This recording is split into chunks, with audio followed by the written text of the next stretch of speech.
Hello friends, সবাই কেমন আছো? আশা করি সবাই খুব ভালো আছো, আমিও খুব ভালো। তো আজকে আমি তোমাদের সাথে একটা রেসিপি শেয়ার করব। এখানে আমি পনির নিয়েছি, আর এখানে আছে পালং শাক, তো পালং পনির রান্না করব। তো এখানে গরম জল বসিয়েছি, গরম জল আমি পালং শাকটা দিয়ে দেবো। এখন শাকটা সিদ্ধ হলে তারপর এটাকে গ্রাইন্ড করব।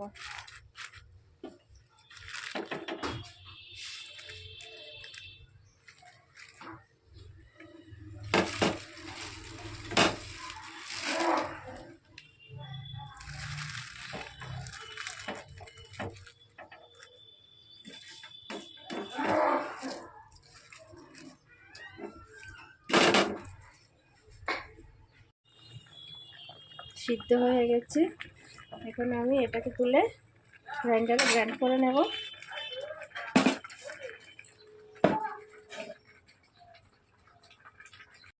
আর সাথে কাঁচামরিচ কয়েকটা দেব। ওটা হয়ে গেছে, গ্রাইন্ড হয়ে গেছে। এখন এদিকে কড়াই গরম হয়ে গেছে, আমি পনিরটা হালকা করে ভেজে নেব। আর সাথে আলু ছোটো ছোটো করে কেটে রেখেছি, এগুলো হালকা করে ভেজে নেব।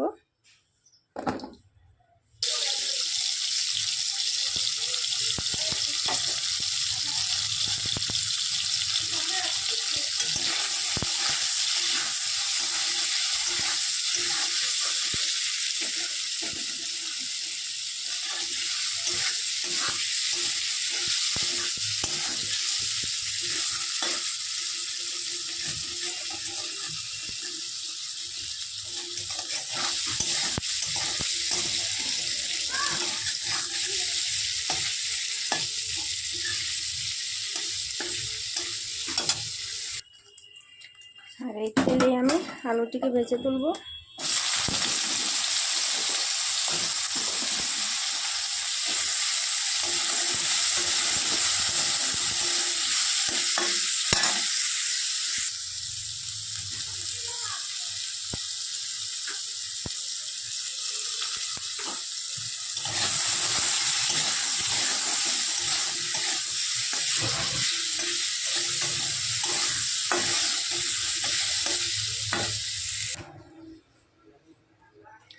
এখানে তেল গরম হয়ে গেছে, এখন দেব আমি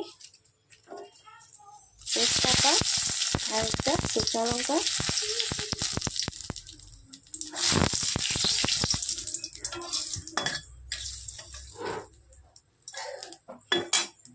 আর দেব 5 ফোড়ন।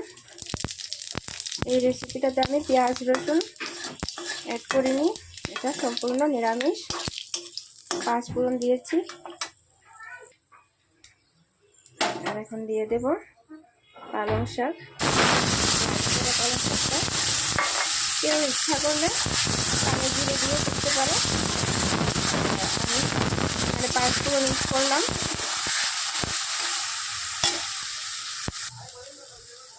আর এখন দেবো একটু সামান্য জিরার গুঁড়া,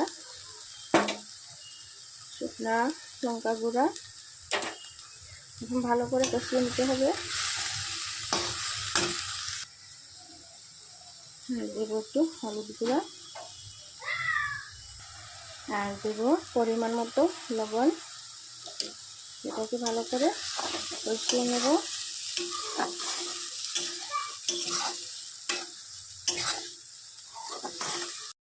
আর এখন দিয়ে দেবো জল। আমি পালং শাক সিদ্ধ করা জলটা ফেলে দিইনি, রেখে দিয়েছি। জলটা এখন দিয়ে দেব। বেশি পরিমাণে দেব না জলটা,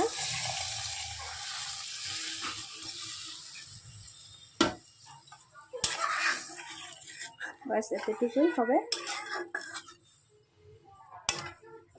আর এখন দিয়ে দেব আলু আর পনির।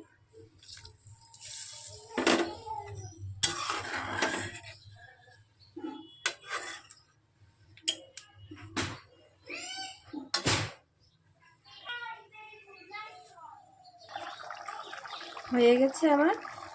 তো এখন সামান্য গরম মশলা হয়ে গেছে, এখন সামান্য গরম মশলা গুঁড়ো দিয়ে নামিয়ে নেব।